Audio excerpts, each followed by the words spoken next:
You're a black man, and from the moment you enter the world, the clock starts ticking on how long people will let you just be. You're not even out of diapers before someone decides you're too rough on the playground.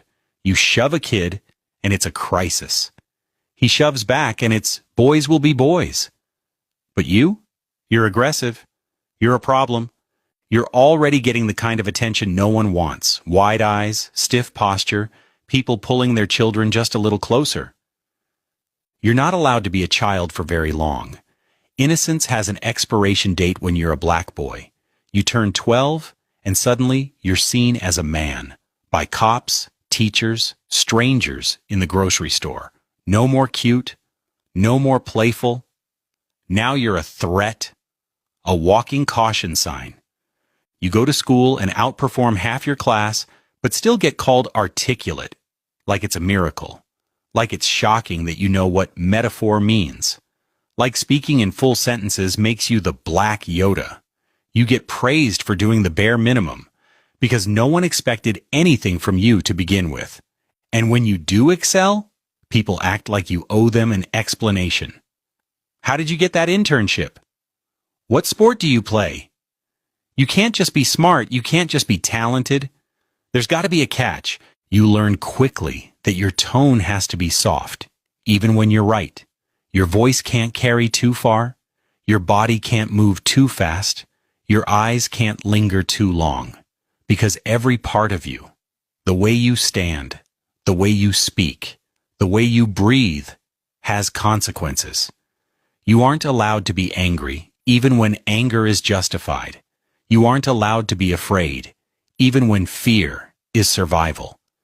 You walk into a room and scan it, not for exits, but for comfort, for signals. Who's watching? Who's locking their car doors?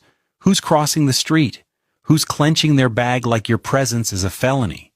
You dress well, and people call you clean, like you're supposed to be dirty.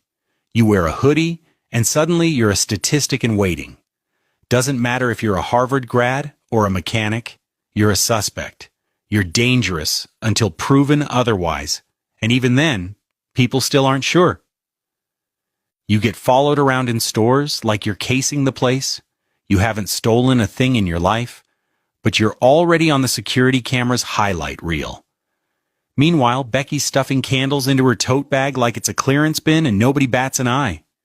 You drive a nice car and get pulled over for looking suspicious. Suspicious of what? Owning property? Breathing while melanated?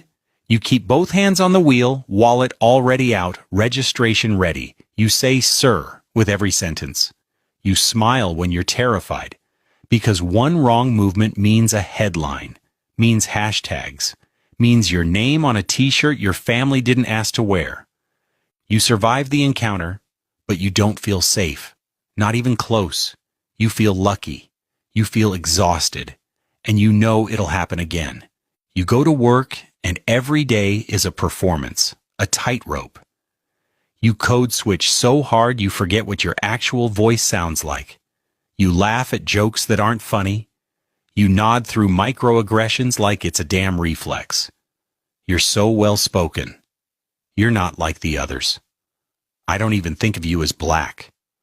And you smile.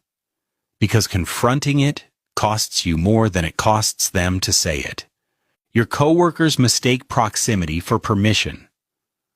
You're a black man, and from the moment you enter the world,